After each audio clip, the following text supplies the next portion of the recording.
बिहार का चित्तौड़गढ़ कहा जाता है औरंगाबाद लोकसभा संसदीय क्षेत्र को। पुराने औरंगाबाद संसदीय क्षेत्र में और वर्तमान में अंतर आ गया है। औरंगाबाद जिले के 3 विधानसभा क्षेत्रों को काराकाट में मिला दिया गया है और गया के 3 विधानसभा क्षेत्रों को औरंगाबाद संसदीय क्षेत्र से जोड़ दिया गया है। तब भी चित्तौड़गढ़ था और अब भी चित्तौड़गढ़ ही है।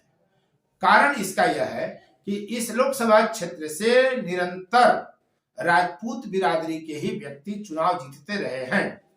अब जब बिहार में जातीय सर्वे की बात आए, जिसकी जितनी हिस्सेदारी उसकी उतनी भागीदारी की बात आ रही है, तो क्या चित्तौड़गढ़ से गैर राजपूत लोकसभा का चुनाव जीत सकेंगे?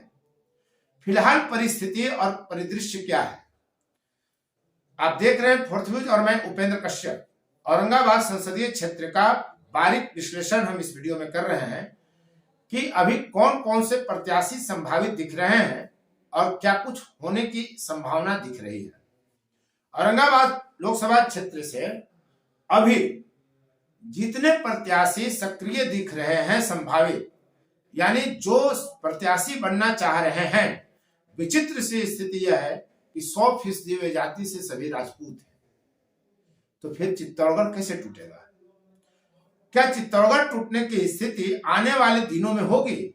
जब मई 2024 में लोकसभा का चुनाव होना सुनिश्चित है, तो उससे पहले क्या कोई परिदृश्य बदल सकता है क्या कि औरंगाबाद लोकसभा सीट जो चित्तौड़गढ़ कहा जाता है उसकी टूटने की संभावना दिखे?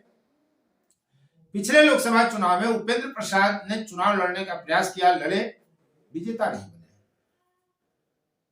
हम सबसे पहले बात करते हैं एनडीए के, चूंकि सत्ताधारी दल है भाजपा और उसी के सांसद हैं यहाँ सुशील कुमार सिंह। वे 3 बार लोकसभा के सदस्य रहे हैं, निवर्तमान सांसद हैं। तो क्या उनको टिकट भाजपा फिर देगी? सुशील कुमार सिंह को टिकट क्यों नहीं मिलेगा? इनको अगर टिकट नहीं मिलेगा तो फिर टिकट किसको मिलेगा? यह चर्चा सर्वाधिक है। पहले हम इसी पर चर्चा करते हैं, उसके बाद हम महागठबंधन और अन्य दलों की चर्चा करेंगे। दरअसल सुशील कुमार सिंह का टिकट कटेगा ये आसान नहीं है और कोई भी यह मानकर नहीं चल रहा है कि इनका टिकट कट जाएगा। वे जदयू के थे और भाजपा में राजनाथ सिंह के सामने वे पार्टी ज्वाइन किए थे, इनको टिकट मिला था और चुनाव लड़ गए और चुनाव जीत गए थे। 2019 से पहले ये भाजपा में आए थे, पहले जदयू के थे। तो राजनाथ सिंह के सामने ये पार्टी में आए। राजनाथ सिंह भी जाति से राजपूत हैं। कहा यह जाता है कि राजनाथ सिंह और सुशील कुमार सिंह में बहुत घनिष्ठता है। लेकिन भाजपा का जो ट्रेंड अभी है, जो भाजपा में परिवर्तन की लहर दिख रही है, जो भाजपा का की कार्यशैली उसकी जो दिख रही है, उसमें कब क्या होगा कोई नहीं जानता। लेकिन सुशील कुमार सिंह को चुनौती देने वाला एक व्यक्ति खड़ा हो गया है और कहा जा रहा है कि उसकी अपनी ताकत है।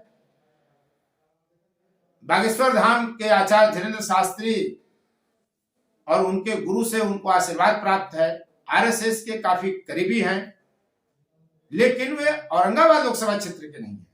वो काराकाट लोकसभा क्षेत्र के ओबरा विधानसभा क्षेत्र के ओबरा प्रखंड के तेजपुरा के निवासी हैं Praveen Kumar Singh. National highway authority of India में वे बड़े उच्चाधिकारी रहे हैं और अपने पद से त्यागपत्र दे दिया है और चर्चा यह है कि त्यागपत्र ही उन्होंने आशीर्वाद मिलने और संकेत मिलने के बाद दिया है ताकि औरंगाबाद लोकसभा क्षेत्र से चुनाव लड़ाया जाए। वे काफी खर्च कर रहे हैं, काफी घूम रहे हैं, इलाके में दौरा कर रहे हैं और माना यही जा रहा है कि आरएसएस की पृष्ठभूमि होने के कारण, आरएसएस का आशीर्वाद प्राप्त होने के कारण उनको लोकसभा का चुनाव लड़ाया जा सकता है। होगा क्या? जब तक टिकट फाइनल नहीं तब तक कोई निश्चित नहीं। हालांकि सुशील कुमार सिंह को हल्के में नहीं लिया जा सकता, लेकिन प्रवीण कुमार सिंह के बारे में चर्चा यही आ रही है सोशल मीडिया पर भी और समाचारों में भी कि वे लगातार रेस में हैं, लगातार दौड़ लगा रहे हैं। वे पूरा प्रयास कर रहे हैं कि उनको टिकट मिले और माना जा रहा है कि वे औरंगाबाद लोकसभा सीट से भाजपा के प्रत्याशी हो सकते हैं। बहरहाल जब अभी गठबंधन का स्वरूप ही तय नहीं है तो टिकट किसे मिलेगा यह भी तय नहीं कहा जा सकता। अब हम आते हैं इंडी गठबंधन की तरफ से। निखिल कुमार सिंह जो राज्यपाल रहे हैं और कई बार सांसद बने, उनकी पत्नी श्यामा सिंह सांसद रही, उनके पिता सत्येंद्र नारायण सिंह बिहार के मुख्यमंत्री रहे, लगातार सांसद रहे। तो औरंगाबाद जो चित्तौड़गढ़ बना, ये निखिल बनाम सुशील और इनके पूर्वजों के बीच जो लगातार चुनाव हार जीत होते रहा, इसी के कारण बना है। दोनों जाति से राजपूत है, निखिल कुमार भी जाति के राजपूत है। तो निखिल कुमार कांग्रेस में बड़ा कद है, एक बार उनका प्रदेश अध्यक्ष बनने की संभावना व्यक्त की जा रही थी, लेकिन क्या निखिल कुमार को टिकट मिलेगा? उम्र को देखते हुए हो सकता है कि निखिल कुमार की टिकट पर भी संदेह हो, लेकिन उनका कद इतना बड़ा है कि उनको भी इंडी गठबंधन और कांग्रेस हल्के में तो नहीं ले सकती। लेकिन निखिल कुमार इलाके में सक्रिय हैं, तो दूसरे लोग भी सक्रिय हैं कि उन्हें टिकट मिले कांग्रेस से। मानकर ही ये चला जा रहा है कि महागठबंधन या इंडी गठबंधन जो भी हो स्वरूप, उसमें औरंगाबाद लोकसभा सीट कांग्रेस के ही खाते में जाएगी, ये मानकर चला जा रहा है। फिलहाल ऐसी स्थिति में यदि निखिल कुमार का टिकट कटता है तो फिर कौन? सवाल ये बड़ा है। इसमें एक बात ये आ रही है कि गया जिले के गेरू गांव के निवासी हैं अवधेश नारायण सिंह, जो बिहार सरकार में मंत्री भी रहे, कांग्रेस से पहले भी औरंगाबाद लोकसभा सीट का चुनाव लड़ चुके हैं। तो मैं भी कि उनको टिकट कांग्रेस दे, उनकी दावेदारी भी मजबूत मानी जा रही है और वे भी इलाके में घूम रहे हैं। तो मानकर चला जा रहा है कि निखिल कुमार नहीं तो अवधेश नारायण सिंह।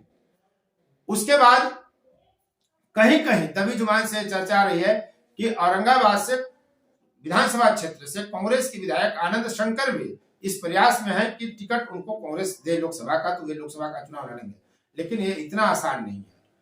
इसके अलावा भी कई नाम हो सकते हैं, कई लोग दूसरे दूसरे दलों से भी आ सकते हैं, निर्दलीय भी कई लोग आ सकते हैं।